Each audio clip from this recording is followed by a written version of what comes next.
Mwiriwe, ndabaramukije mu izina rya Yesu Kristo. Ego turanezerewe kugira ngo dusubire kuronka kandi kanya Imana iduhaye kuba hano. Ni ivy'iteka kuko si bihabwa bose, hariho aho bagenda gusenga binyegeje, ariko twebwe turabifitiye eh, ububasha, nta uruhusha, nta udukomakoma, eh, ni ivyo gushimira Imana. Reka dushime Imana, turi kumwe na Bonfils Nizigiyimana natwe hano. Uhoraho Mana yacu, Mana ya Aburahamu, ya Isaki na Yakobo, turagushimiye. Turagushimiye kuba wabanye natwe gushika kuri uno munsi. Watuzigamye uyu munsi kuva mu gatondo gushikiriza isaha, ni umwanya muremure, ariko wabanye natwe uraturinda. Nta masanganya twagize, twagiye turagaruka. Turagushima Mana. Turagushima Mana ko duhaye akanya kugira ngo tuze imbere yawe. Twongere tuvuge tuturi Imana yacu, Imana ya Aburahamu, ya Isahaki na Yakobo. Turagushima kuko twebwe aha turi mu masezerano, mu isezerano rishasha wagiranye n'abazokwizera. None natwe twararironse, twararishitsemwo, kandi tuboneyeho kugushimira. Wakoresheje abantu benshi kugira ngo ubutumwa budushikire. Muri gihe ca kera wakoresheje abanditse Bibiliya, ukoresha abaziterura n'abakoresha ivyuma kugira ngo ziboneke. N'uyu munsi warakoresheje aba bantu bakoze ubuhinga kugira ngo dushobore kuba tuvugana mu mwanya nk'uyu, naho tuba turi kure na kure, ariko bigakunda tugashobora kuvugana. Turagushimiye rero Mana nzima, kuko ni wewe Mana y'ukuri. Nta yindi Mana iriho, nta Mana ingana nawe. Oya, ibindi vyose vyita Imana ni ibigirwamana. None rero Mana, tuje imbere yawe Mana nzima, turagushimiye, tukweretse iri teraniro, turaguhamagaye nk'Imana ngo uze wigabe wiganze. Waravuze ngo aho babiri canke batatu bazoba bakoraniye mu izina ryawe, uzoba uri hagati yabo. Ubu rero nta nkeka dufise, uri hagati yacu. Numfate ikibanza c'ubwami, utugabe utuganze, mpwemu wawe adushwaremwo, adukoreremwo, hanyuma natwe tuvuge ibitangaza vyawe. Tugomba kugushima, tugomba kuvuga tuti warakoze Mana, warakoze. Ibitangaza vyinshi turamaze kubibona, kandi ikindi gitangaza twiteze, igitangaza c'ukuzuka. Twemewe ko twazutse. Pawulo yarandika ati nabambanywe na Kristo, none twarabambanywe na Kristo, tuzukana nawe, tuzobana rero akaramata. None tuje imbere yawe muri uru rugendo ngo dushoboze kugira ngo turonke impamba y'uno munsi. Si ukuvuga ngo ntituzoshika iyo tuja, kuko udushikanayo ni wewe, kandi waduhaye n'umwitsa kugira ngo tugende tumenya aho ibihe bigeze, tugende twibuka ibikuru muri uru rugendo. None turagushimiye, tuje imbere yawe Mana dusaba imbabazi aho tutagororotse.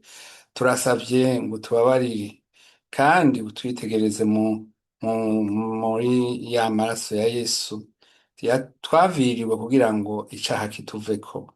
Tuje imbere yawe Mana tuvuga tuti ntitwishoboye, dushobozwa nawe, uduha inkomezi. Urakoze nyaguhora ku ngoma. Ishimwe n'icubahiro n'ibibi vyawe Mana. Ndiko ndakwereka bene data Mana aho bari, databuja aho bari hose, urabazi abatumiwe muri iri teraniro. Aho bari rero Mana bagenda bakoreko, Mana yo mw'ijuru, ubibutse umwanya w'ibiganiro nawe, kugira ngo nabo umugisha ugire ucuncure hano, nabo ntubacike. Uzoba ukoze. Turabigusavye kandi twizeye, ni mw'izina ry'umwami wacu Yesu Kristo dusavye, amen. Mwiriwe neza,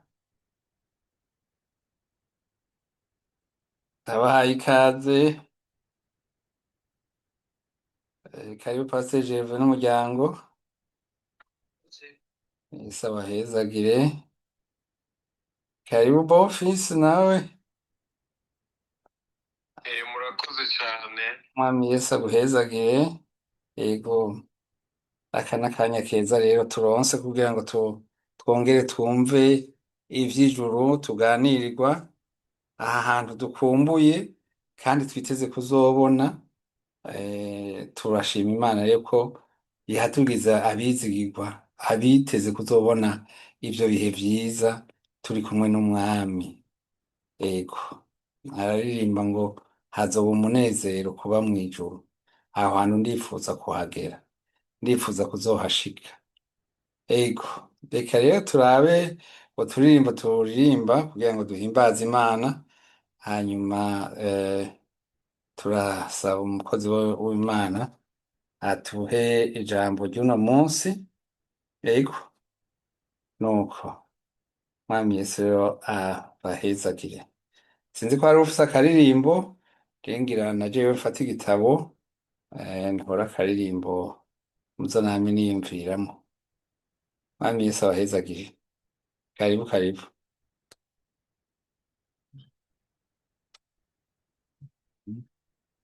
Yego, turahaye ikaze na Rugema. Mwami Yesu aguhezagire.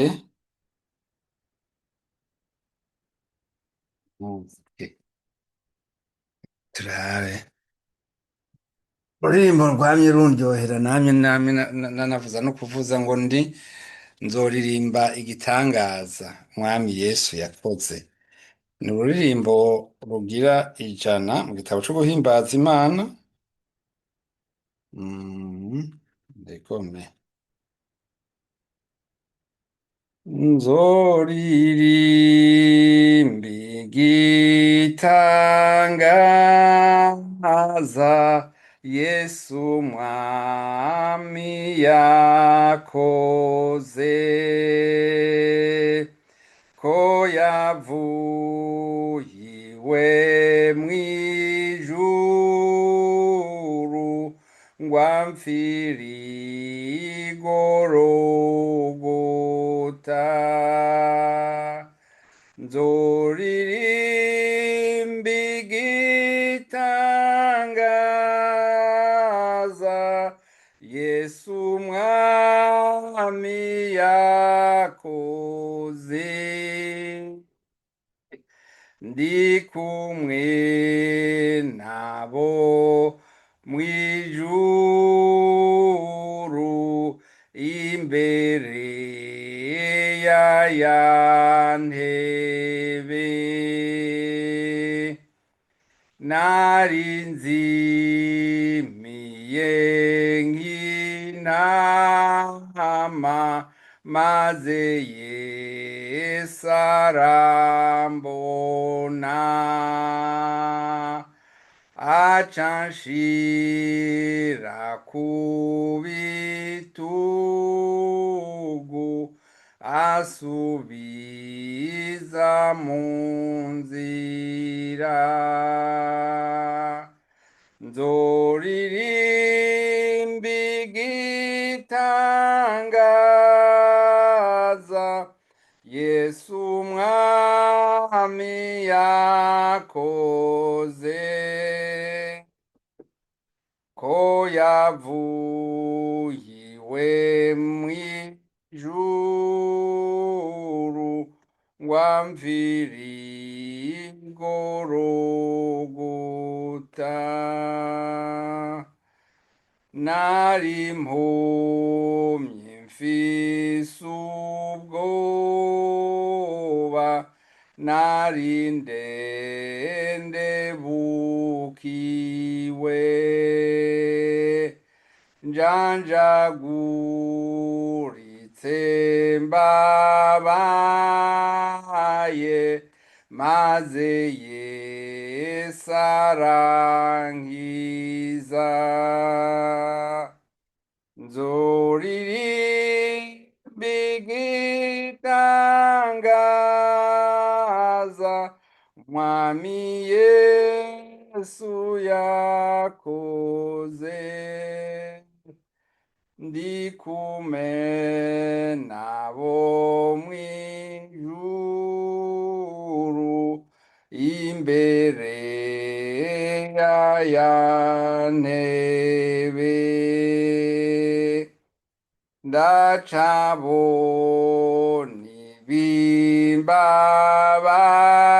ibimbabaza haracari bingora yamara ko turi kumwe ndazi kwataco nzoba nzoririmba igitangaza Yesu umwami yakoze ndi kumwe nabo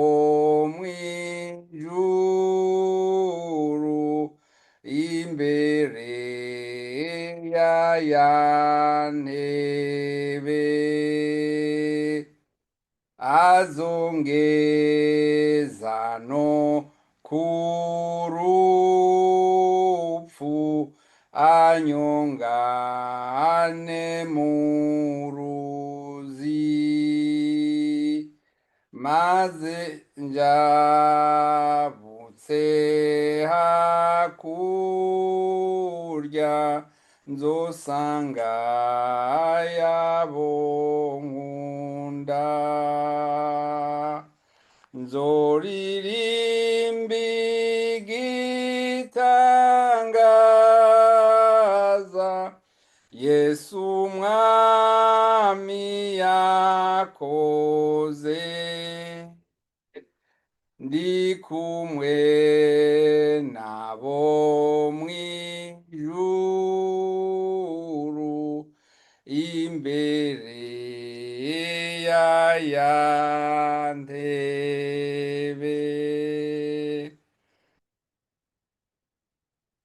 indirimbo yo muri kantike turasa senantuwa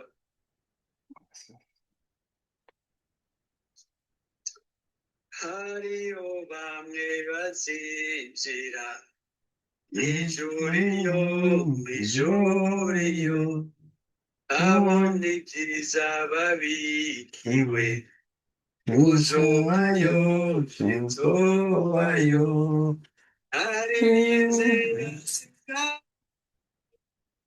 zikayangana cane yose hazoba ishimwe n'ibirori uzobayo sinzobayo bazoruhuka umusaraba ntakabuza bagabirwa igezebo ciza uzobayo sinzobayo bazobeza atamusaba rukiriyo bame banezeranywe nawe uzobayo sinzobayo bazomumanga kurugi ugaranywe bazobayirwa ngo simbazi uzobayo sinzobayo ntakizobumva nibavuga urugi ruzoba rukinzwe ntibazobona ca gitsibo uzobayo sinzobayo bamwe bazama baririmba bari kumwe n'ababohowe n'amaraso uzobayo sinzobayo bari ku misozi yera de banezeranywe n'umukiza bakize umubabaro wose uzobayo sinzobayo amen amen murakoze ego karimbo ni keza cane ego nuko turanezerewe rero, reka tubandanye twakire na Pesi n'umuryango wiwe, turabahaye ikaze, karibu. murakoze cyane. Amina amina, egome, ego, murakoze. Ubu rero tugeze mu mwanya w'ijambo ry'Imana, reka dusengere umukozi w'Imana agira ashikirize ijambo ry'Imana, hanyuma nawe atubwire ico Imana yamushize ku mutima. Uhoraho Mana yacu, turagushimiye cane, turagushimiye kuba watugejeje kuri ino saha. Uyu munsi databuja tuje kugira ngo twumve ico mpwemu wawe aganira ishengero. Turakweretse umusavyi wawe watoranije kugira ngo uno munsi abe ari we ukoresha. Turakwinginze mwami ngo mpwemu wawe amubeko, umukoreshe nk'icombo cawe, Mana yo mw'ijuru. Ivyo umushiramwo Mana aba arivyo nawe nyene abironkemwo inyungu, kuko twese turabibwirwa n'uwubitubwira akabibwirwa. Mana yo mw'ijuru, turasavye ngo umuhezagire, umushoboze, kandi dusavye ngo benshi bavyumve bigire ico bikoze. Nakarenga ijambo ryawe ntirizira ubusa, ni nk'imvura igwa ntisubire hejuru itakoze icayizanye. None rero turagushimiye, turamukweretse, umugirire neza, amaraso ya Yesu amutwikire. Tubigusavye tukwizeye mu izina rya Yesu Kristo, amen. Yesu ashimwe cyane. Ndasubiye kwa mwiriwe mu izina ry'umwami wacu Yesu Kristo. Amen.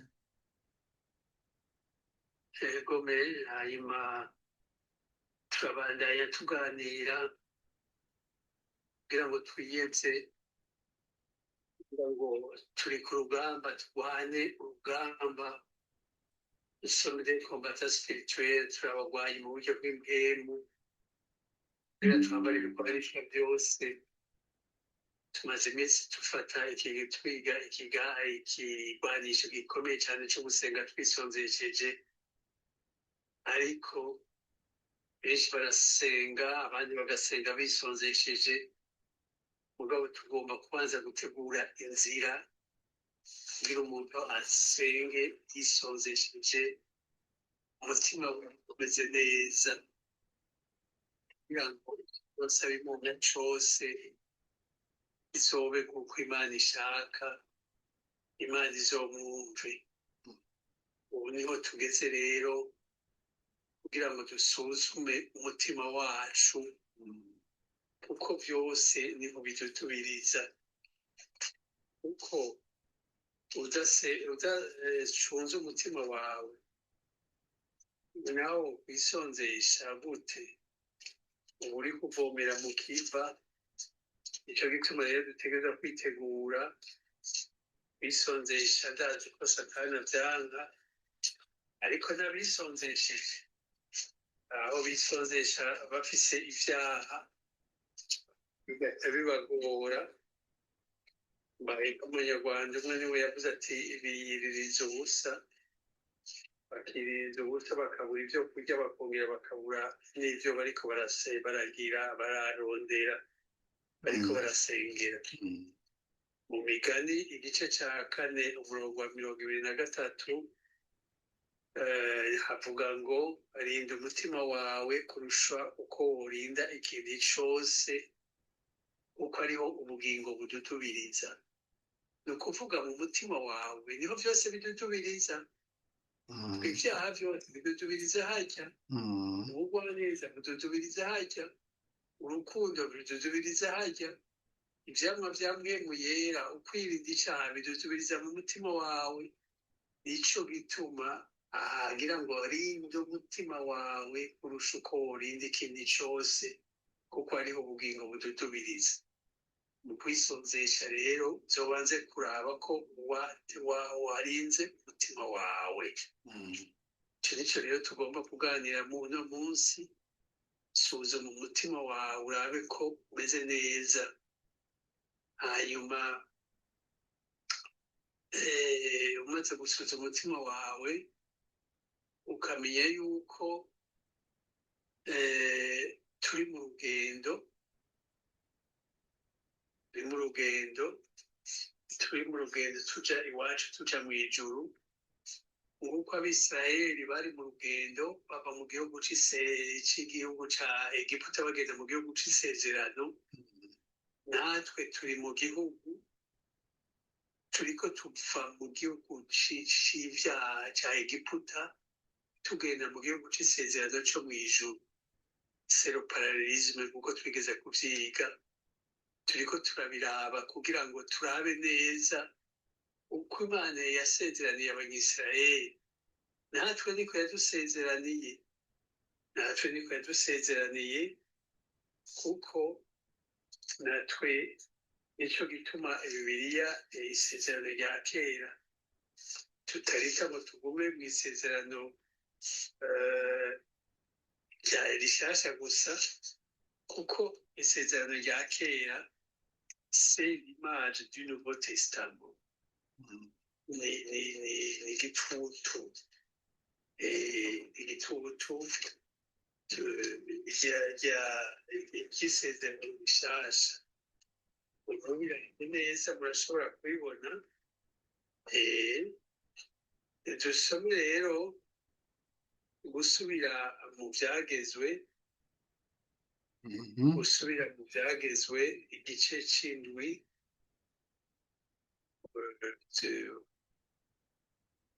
turabe igituma dutegerezwa kwiyubara ntitugire ngo twarakijijwe ngo vyose kuko nk'ubu hariho ababeshi benshi bagira ngo ko wakiriye Yesu umwami n'umukiza ko ijambo rwose ja mu vyaha ko wamwakiriye Yesu kuzaho byararangiye siko bimeze kandi biranditse muri bibiliya ico gituma rero mu gusenga twisozesheje ntidupfa gusimbira ko ngo duhevye ivyo kurya canke duhevye ibi n'ibi n'ibi tubanza gutunganya umutima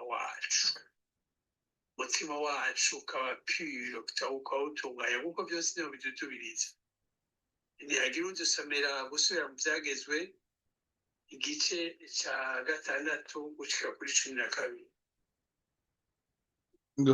vyagezwe igice c'indwi umurongo wa gatandatu gushika kuri 12. Okay. Ndasoma mu izina rya Yesu. Kuko muri hanga ryera ryarobanuriwe Uhoraho Imana yanyu, kandi Uhoraho Imana yanyu yabatoranije mu mahanga yose yo mw'isi ngo mube ihanga yiharije. Icatumye Uhoraho abakunda akabatoranya si uko mwarusha ayandi mahanga yose ubwinshi, mbere mwari ubusa hanyuma y'ayandi yose, ariko ni uko Uhoraho abakunda akagomba gushitsa indahiro yarahiye basokuruza banyu. Nico catumye Uhoraho abakuza y'ububasha bwiwe bwinshi akabagobotora akabakura mu nzu y'ubuja no mu maboko ya Farawo umwami wa Egiputa. Nuko rero mumenye yuko Uhoraho Imana yanyu ariyo Mana, ni Imana yo kwizigirwa, yama ishitsa isezerano ikagirira imbabazi abayikunda bakitondera ivyagezwe vyayo, ikageza ku runganwe rwabo uko ruzogenda rukurikirana gushitsa igihumbi. Ariko abanyanka ikabasubiriza mu nkoko bidatevye, ikabahonya kuvyo igirira uyanka, ntibita kugwangara, ariko imusubiriza mu nkoko bidatevye. Nuko rero muze mwitondera ivyo vyagezwe n'amabwirizwa n'amateka ashinzwe mbageze uyu munsi mubishitse, maze nimwumvira ayo mateka ashinzwe mukayitondera mukayashitsa, uhoraho imana yanyu azobashikiriza isezerano abagirira imbabazi nk'uko yarahiye ba sokuruza. kuva kuri keza gushika kuri keza nawe Azobakunda abaha umugisha abagwize, azohezagira uruvyaro rwo mu nda zanyu n'imirima yo mu ndimiro zanyu n'amasaka na vino n'amavuta ya elayo n'ukugwira kw'inka zanyu n'ukw'imikuku yanyu, abihezagirire mu gihugu yarahiye ba sokuruza banyu ko azobaha. Muzogira umuhezagiro gusumba ayandi mahanga yose, ntihazoba ingumba y'umugabo canke y'umugore muri mwebwe canke mu masho yanyu. Uhoraho azobakurako indwara zose, ntazobateza n'imwe muri za ndwara mbi zo muri Egiputa nk'uko muzizi, ariko azozitera ababanka bose. afite rero nk'uko mweje kutumva iri sezerano n'iryo sezerano dufise mugabo cane cane l'essentiel twebwe mu isezerano rishasha ni objectif nababwiye ko turiko tuja mw'ijuru. Ibi rero urabona ibi cane cane ni charnel cane cane ibyo ngaha n'ibyo ngaha urabona ko ari ibyo kwisi cane cane isezerano y'Abayisiraheli. Twebwe rero yadusezeraniza igihugu turiko tumiganira no kuja mw'ijuru. Tutagwara imigisha tuyironka tutayironka accessoire mugabo l'essentiel twebwe ni igihugu yadusezeraniye, si igihugu ca Israeli, si Kanani hahise hariya mu Banyisiraheli, ni igihugu co mw'ijuru. Niyo but, niyo objectif yacu. Ariko umurongo w'umunani yavuze ati ariko niko uhoraho abakunda akagomba gushitsa indahiro yarahiye ba sokuruza banyu, nico catumye uhoraho abakuzaho ububasha bwiwe akabagobotora akabakura mu nzu y'ubuja. Afete twebwe turi muri iryo sezerano. None ndababaza ikintu kimwe, ntihagire umbwira ikintu kimwe no musi tuze turishurana tuyaga. Iryo sezerano yari isezerano y'Abanyisiraheli. Twebwe iryo dushikira gute? Kubera iki? Ijambo rigwanya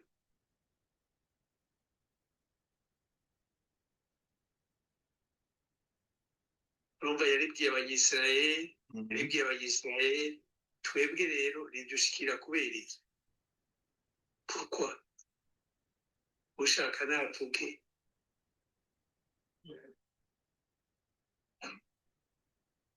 Ridushikira kubw'amaraso ya Yesu.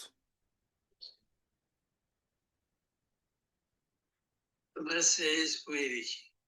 We yaje kutubohora, ubu niyo yatumye twinjira natwe mu isezerano by'ukuri. Ico nico Ayimuri nawe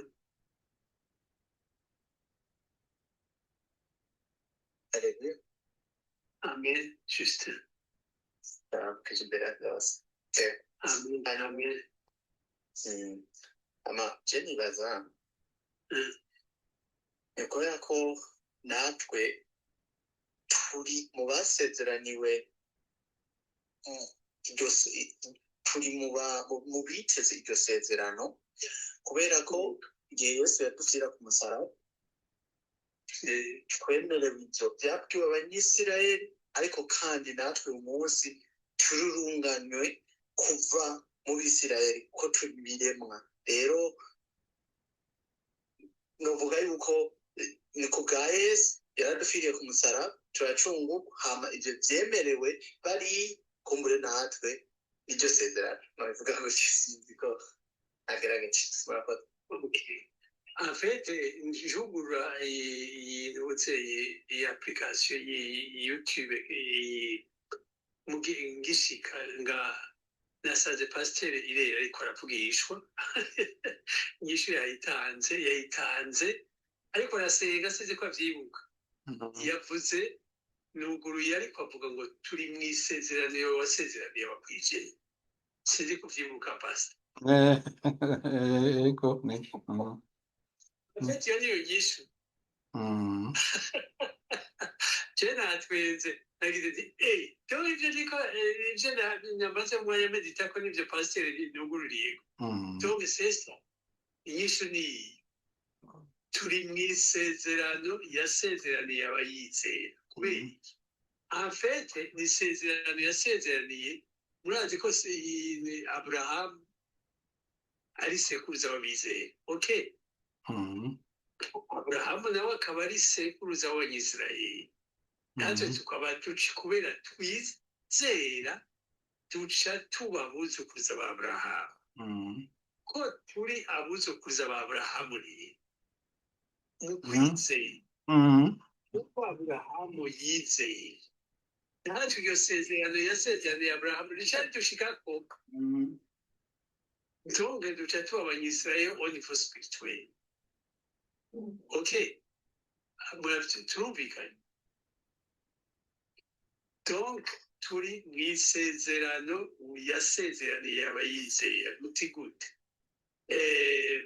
Kugira ngo tuvyumve neza igituma uti Abrahamu ni kuki yamusezeraniye kubera ari habaye we yamushimiye yamushimiye do special yakoze gatatu wanje yakoze abandi n'igiki do faso yuko cyaciye kikora ku mutima w'Imana. Dusome mu Itanguriro igice cya 20. Dusomere pastor mu Itanguriro igice cya 20 umurongo musome neza buhoro buhoro ndazi ko musoma neza ikirundi kuva ku murongo wa mbere. Yego. Ndasoma mu izina rya Yesu. Itanguriro igice cya 20. Umutwe w'amajambo uvuga ngo Aburahamu aterwa n'ubwoba yihakana Sara. Aburahamu ava aho yari ari agenda yerekeye igihugu c'i Negebu aja kuba hagati y'ikade. Itanguriro igice cya 22. Okay. Umurongo wa mbere. Itanguriro igice cya 22. Imana igeza Aburahamu. Hanyuma y'ivyo Imana igeza Aburahamu iramuhamagara iti Aburahamu. Aritaba ati sabwe. Iramubwira iti nda jana umwana wawe w'ikinege ukunda Isaka nyene uje mu gihugu c'i Moriya umutangireyo kw'ikimazi co koswa ku musozi nzokubarira. Aburahamu azinduka kare mu gatondo ashira amatandiko ku ndogoba yiwe ajana na babiri bo mu mikangara yiwe na Isaka umwana wiwe. Nuko asatuje inkwi zo kosa ikimazi ava hasi aja hantu Imana yamubariye. Ku munsi ugira gatatu Aburahamu atuma amaso abonaho hantu hakiri kure. Nuko Aburahamu abwira iyo mikangara yiwe ati nimusigarane iyi ndogoba hano twe n'uyu mwana tugiye hariya gusenga turaheza tugaruke. Aburahamu yabira za nkwi zo kosa ikimazi azikorera Isaka umwana wiwe, nawe yitwarira umuriro n'imbugita, nuko bombi barajana. Isaka abaza se Aburahamu ati mbega da? Aramwitaba ati nikiga mwana wanje? ati mbega umuriro n'inkwi ko ari ngibi, none umwagazi w'intama uri hehe wo gutanga kw'ikimazi co kwoswa? Aburahamu aramwishura aterega mwananje, Imana niyo iri bwironkere umwagazi w'ikimazi co kwoswa. Nuko bombi barajana bashika ahantu Imana yamubariye. Aburahamu ahubaka igicaniro akinyuranganyako za nkwi, aboha Isaka umwana wiwe, amurambika kuri ico gicaniro hejuru y'inkwi.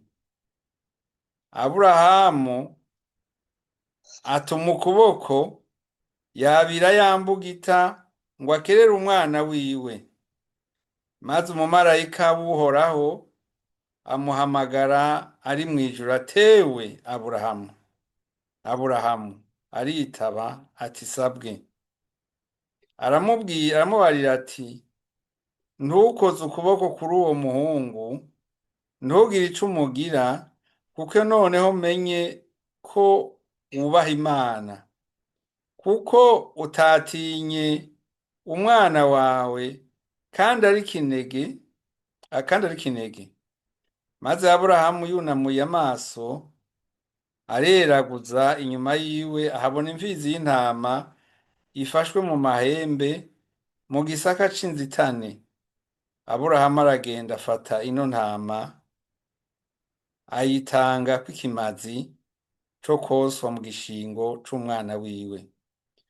Aburahamu yita aho hantu Yehova yire, nk'uko bavuga na bugingo n'ubu bati ku musozi w'Uhoraho niho bironkeka.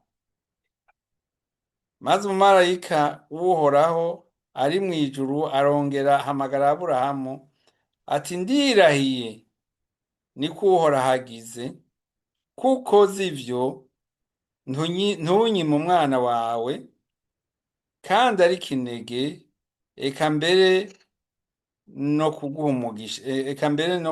kuguha umugisha nzowuguha, kandi no kugwiza nzogwiza uruvyaro rwawe rungane n'inyenyeri zo kw'ijuru, canke umusenyi wo mw'isesero ry'ikiyaga, kandi ruzokwegukira amarembo y'abansi barwo.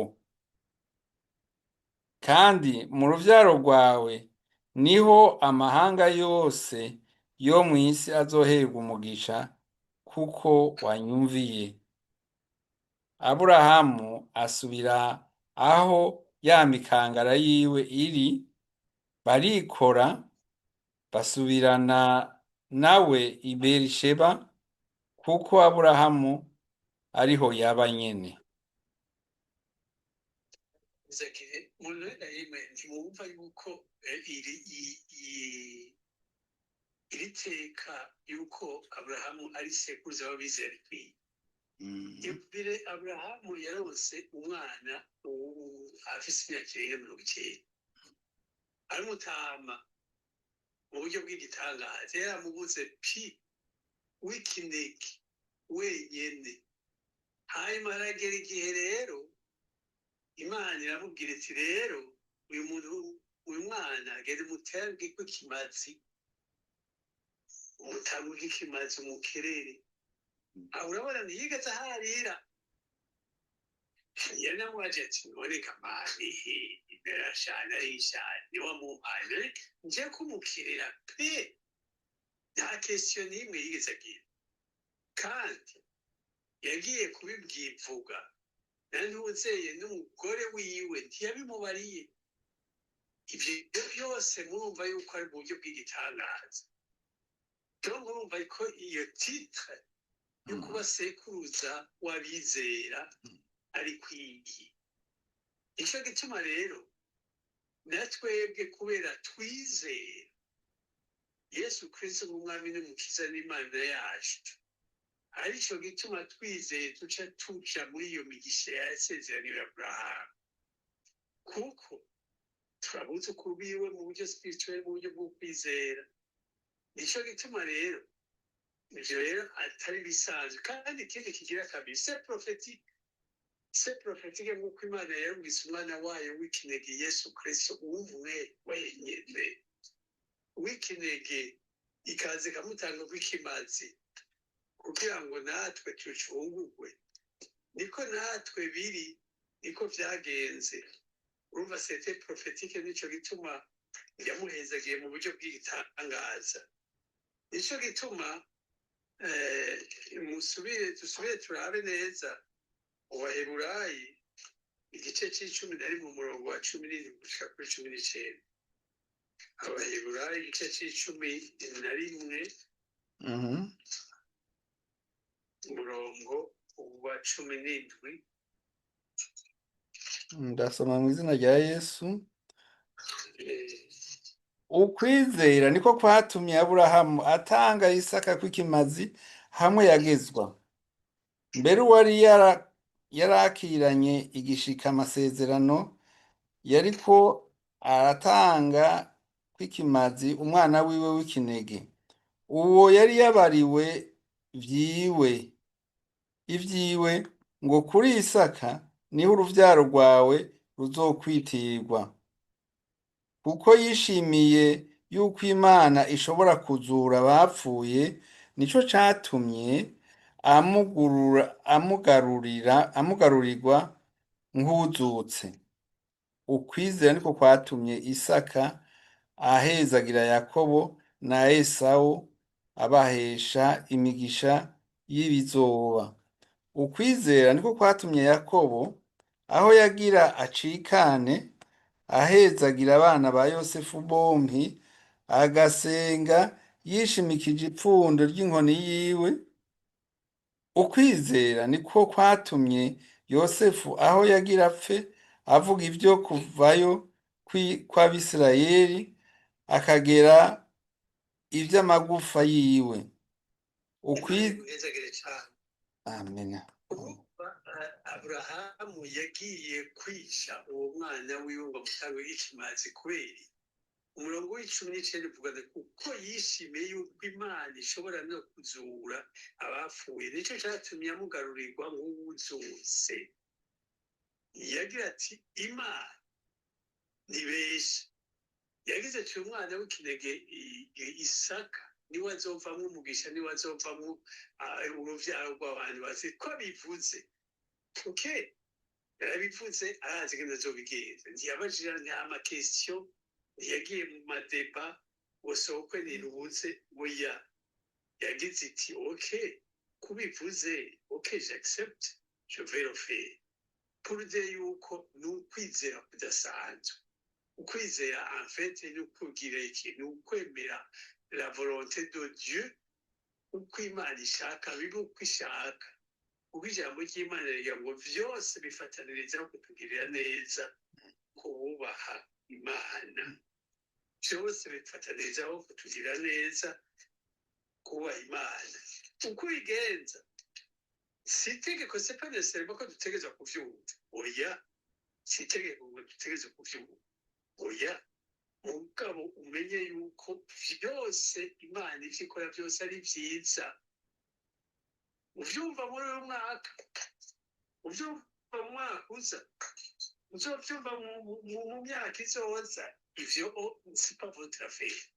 Mugabo wewe kora ico Imana ishaka, urondera Imana, utegura umutima wawe gusa. Hanyuma rero iyo yari introduction, mugabo cyane cyane icyo tugomba kuvuga nk'uko nari nababwira nti tunguwe banza imbere yo kwisonzesha, imbere yo kwisonzesha yo kugira iki bantubaye umutima wawe urabe kuri pure, kuko byose niho bidudubiriza. Naho kwisonzesha naho mara amezi 3 wisonzesha, nk'uko Imana ibivuga iti irinda umutima wawe kuko byose niho bidudubiriza. Umaze kubigira niho bizoca bigenda neza. Hanyuma rero kuko udatunganije umutima wawe birabura udubi, nyaco uba wanze. Dusubire rero turabe abo vyagoye Abanyisirayeli barivuye mu gihugu c'isezerano, igihugu imana yari yishaye Egiputa baja mu gihugu c'isezerano c'Isiyoni, hanyuma rero bikabagora kuko yari yabagize ati mwe muri hanga ryera, si kubera muri benshi gusumba abandi, oya ni kubera mfise isezerano nasezeraniye sokuruza wanyu Aburahamu. Ico gituma rero si kubera ndabakunda, si kubera muri bitangaza, si kubera muri très sympathique gusumba abandi, si kubera navutse iwanyu mu banyisirayeli, oya ni kubera ico nigeze kubwira Aburahamu. Namwe rero mubigendere, mugabo hariho kondisiyo. Iyo kondisiyo rero mutayigendeye, naho nabakunze, naho muri bwoko bwa Isirayeli, naho muri abuzukuruza ba Aburahamu au niveau charnel, muzobona ibara mutabikurikije. Dusomere rero gusubira mu Vyagezwe igice c'indwi umurongo wa mbere gushika ku murongo wa uramanuka, ndakubwira uhagararira usome neza nk'ukuri kusoma neza nyene, hanyuma wumve rero abanyisirayeli ingene babonye ibara badakurikije, naho yari yarabatoranije, ingene babonye ibara badakurikije, kuko mwabonye handi ngo ariko nimutagendera mu Vyagezwe vyacu muzobona ibara. Urabe rero gusubira mu Vyagezwe igice c'indwi umurongo wa mbere manuka. tugeze ku murongo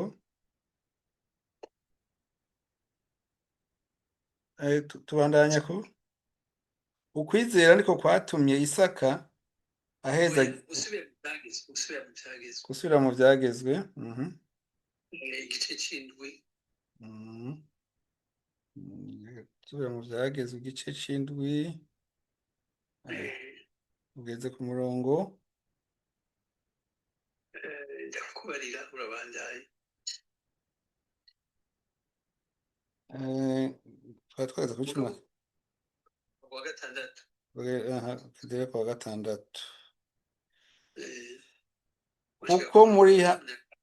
kuko muri hanga ryera ryarobanuriwe Uhoraho Imana yanyu, kandi Uhoraho Imana yanyu yabatoranije mu mahanga yose yo mw'isi ngo mube ihanga yiharije. Icatumye Uhoraho bakunda akabatoranya, si uko mwarusha ayandi mahanga yose ubwinshi, mbere mwari ubusa hanyuma y'ayandi yose, ariko suko mwari très sympathique, suko mwari benshi, oya ni rya sezerano nasezeraniye Aburahamu. Bandanye. ariko nuko Uhoraho abakunda akagomba gushitsa indahiro yarahiye ba sokuruza banyu, nico catumye Uhoraho abakuzayo ububasha bwiwe bwinshi, akabagobotora akabakura mu nzu y'ubuja no mu maboko ya Farawo umwami wa Egiputa. Nuko rero amena Rero nico gituma rero dutegereza kwiyubara, dutegereza kwiyubara tukama iminsi yose tugira tuti ko twasezeranye, nitumere nk'uko nk'abandi ngo twarakijijwe, twarakiye Yesu umwami n'umukiza turabakiza, oya. Hanyuma rero nariko ndababwira hariho icaha umuntu ategereza kwiyubara cane cane kugira ngo ugororokere Imana, kuko naho watoranije bica bikugora utakigiye udahagaze neza. Soma muri Yosuwa igice c'indwi nyene, Yosuwa igice c'indwi kuva ku murongo wa mbere, mwumve ingene abanyisirayeli babonye ibara badakurikije ordre Imana yabahaye. icaha ca kane. Ariko Abisirayeli bacumura mu vyagizwe inyegu y'Uhoraho. Akani mwene Karami wa Zabudi wa Zerahi wo mu muryango wa Yuda, niwe yasotoye ku vyagizwe inyegu, maze uburake bw'Uhoraho buziriringira Abisirayeli. yosuwa atuma abantu bava i yeriko ngo baje i hayi, hari hafi y'i betaveni ku ruhande rw'i beteri rw'iburasirazuba. Arababarira ati nimuduge muje gutata ico gihugu. Nako abo bantu baraduga baja gutata hayi. Bagaruka aho yosuwa ari, baramubwira bati abantu bose ntibarinde kudugayo, nihagende nk'ibihumbi 2 canke 3 baba ari bo bahatera. Ntiwirirwe ugorera abantu bose ubusa ngo badugeyo, kuko kuko ababaho ari bake. Nuko mu bantu havamwo nk'ibihumbi 3 badugayo, ariko abantu b'i Hayi barabirukana. Ab'i Hayi babicamwo abantu nka 36, barabakinagiza babahanuye kw'irembo ry'igisagara, babashitsa i Shebarimu. Bagenda barabicira ku mumanuko. Maze Imana y'abantu imitima y'abantu ishongera mu nda zabo, icika nk'amazi. Yosuwa nawe yitantamurira ko impuzu ziwe, yitembagaza imbere y'isanduku y'Uhoraho, ashitsa ku mugoroba bo n'abakuru b'Abisirayeli bisurirako imikungugu ku mutwe. Yosuwa aravuga ati yo, ewe Mwami Uhoraho, niki catumye ujabutsa aba bantu Yorodani kugira ngo utugabure mu maboko y'Abamori ngo batugeseze? Erega iyo tuba twapfumye tuguma hakurya ya Yorodani, none ga Mwami, ndacavuga iki ko Abisirayeli babinjitse ibitugu imbere y'abansi babo? Kuko Abanyakanani n'abari mu gihugu bose bazovyumva, baze batuzingazinge, bazimirize izina ryacu mw'isi. None izina ryawe rikomeye uzorigwanirira ngo iki? Maze Uhoraho abarira Yosuwa ati va hasi. Ni iki gitumye witembagaza hasi? Erega Abisirayeli bacumuye kuko baciye mw'isezerano ryanje nari nabageze kwitondera, bagasotora ku vyagizwe inyegu yanje, bakavyiba, bagatako bakabirenzako imbere, bakabisukiranya n'ibintu vyabo. Ico nico gitumye Abisirayeli badashobora guhagarara imbere y'abansi babo,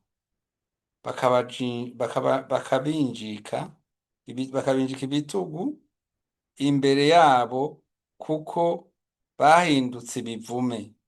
Mbere sinzokongera kubana namwe shiti mukuye ivyagizwe inyegu yanje muri mwebwe.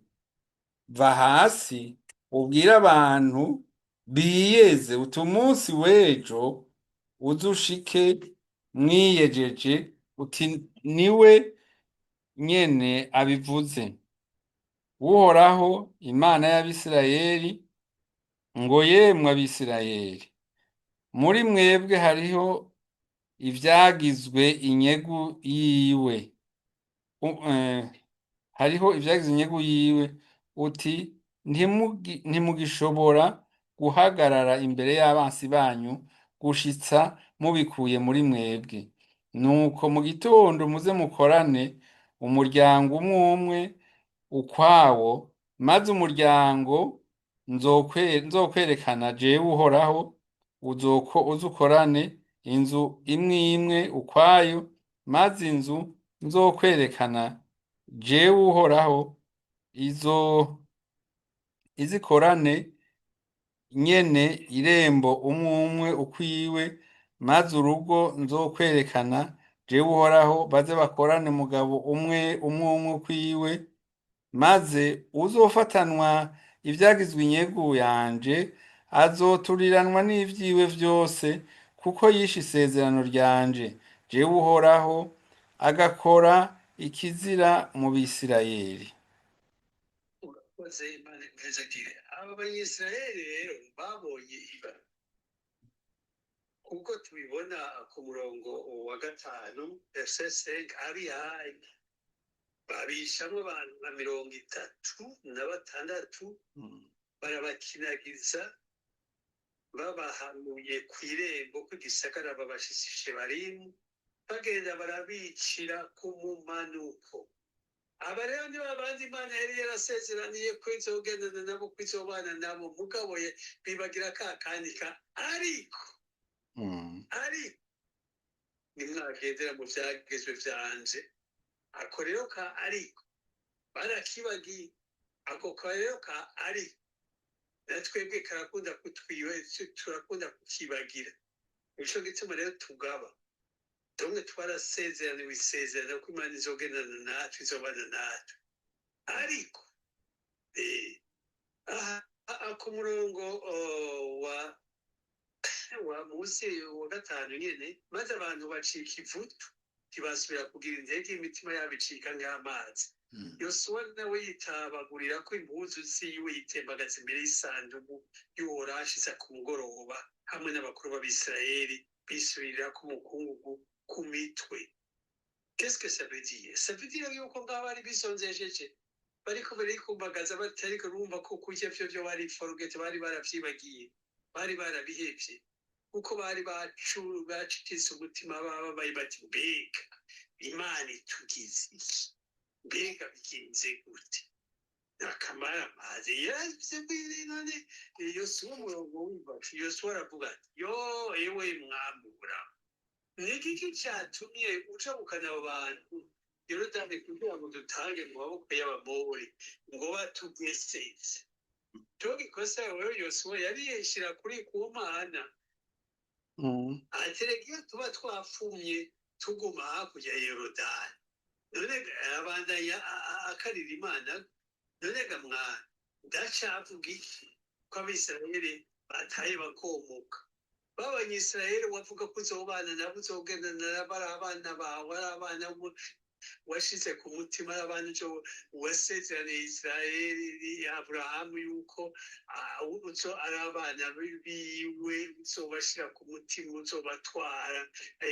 Urumva none ga mwami ndacavuga iki?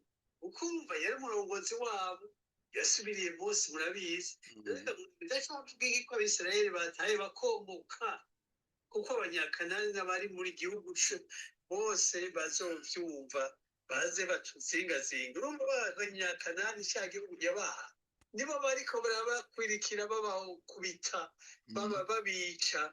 Yumvire bazimanganye nawe acavuga ngo bazimanganye izina ryacu mw'isi, none uzokora iki mu kurwanira izina ryawe?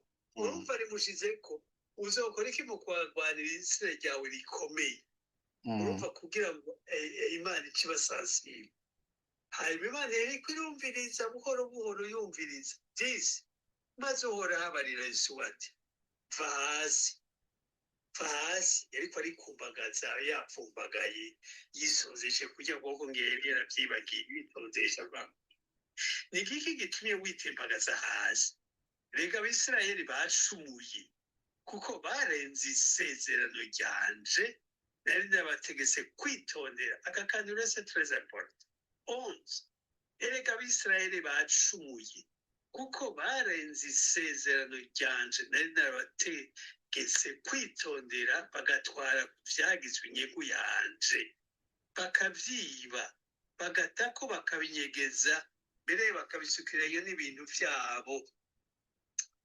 Urumva Abanyisirayeli barijajaye, ngo n'abana b'imana barakijijwe barabohotse banabagororotsi n'abakinege bararenga ku isezerano imana yabasezeraniye bajya ku vyo imana yababujije. Umurongo wa gatatu iti donc imana kubera ibakunda yaciye ibatoza solution, kubera ibakunda cyane irabakunda cyane yaciye ibatoza solution. Kubera ivyo rero va hasi ubwira abantu biyeze, donc iragukubita ikongera ikaguha solution, kuko tugiye mu vyaha icikurukiya mpwemu yera akituberema Saint Esprit akakubwira ati rero ko vyagenze gutya, ndabona ko vyakugoye, kora iki. Ubikoze urasubira kuja ku murongo, ugasubira kuja ku murongo uti trest va hasi ubwira abantu biyeze uti ku munsi w'ejo hazoshike mwiyejeje kuko ora imana yanyu y'Abisirayeli wenyine abivuze, wemwe Abisirayeli muri mwebwe hari ivyagizwe inyego yiwe, ntimugishobora gutsinda abansi. Urumva bariko barabandanya bagenda mu gihugu c'isezerano nk'uko turiko turabandanya, ariko satani ari we mwasi wacu akazaradutera. Ntidushobora rero gutsinda satani tutiyejeje, impossible, ntibikunda. Ntidushobora gutsinda umwanzi, donc ntimugishobora gutsinda abansi banyu gushitsa mubikuye muri mwebwe. Iyo niyo condition kugira ngo abansi babo icaha ca kandi rero umuyuda yatwaye ivyagizwe inyegu, maze ishavu ry'uhoraho rica riraziriringa Abisirayeli. Natwe rero ducunga imitima yacu nk'uko twabisomye ubwa mbere, niho byose bidudubiriza kugira ngo imana igumane natwe, igendane natwe muri no rugendo tuja mw'ijuru. Kwisonzesha vyonyene c'est bon mais ça ne suffit pas. Tubanze dutunganye imitima yacu, niho ivyo tuzosaba imana izovyumva, niho tuzogendana nayo tubera umutima yacu iberayi, n'imitima yacu ibe pure, imitima yacu igororokera imana. Hanyuma twisonzeshe, hanyuma imana izogendana natwe, izobana natwe muri runo rugendo turiko turagenda tugana iwacu tuja mw'ijuru. Dusenga. Mana data twese uri mw'ijuru, tudakora kugira ngo twigishe muri runo rugendo turiko turagenda tugana iwacu. Turakwingiza tubabarire ibitugora, kandi watwibukije na jewe unyibukije mu bandi kugira ngo twiyeze, hanyuma tubandanye urugendo. Turagwa tukavyuka. Pawulo niwe yavuze ati ewe jewe ndagowe, nama nifuza gukora iciza ikibi kikantanga imbere, ariko kubera dukunda, kubera utwitaho, uraturungikira ijambo ridukebura, uraturungikira ijambo rikaturungikira mpwemu yera akatubwira ati ok ndacabakunda, kugwa si bibi, ariko guherayo n'ivyo bibi nimwiyeze, hanyuma niho muzoshobora gutsinda abansi banyu aribo satani, kuko ijambo ryawe riratubwira ati abo turwana saba inyama n'amaraso, ni mpwemu mbi nizo zibagwanya, niho muzoshobora kuzitsinda, hanyuma muzoshike kwisezerana na sezerano y'abizera ko bazobana nanje mw'ijuru gushika ibihe bidashira. Urakoze icyubahiro n'icyawe, byose bigende neza kandi turakwizeye. Urakoze kubitwibutsa byose bigeze kwizeye Yesu Kristo, amina. Murakoze.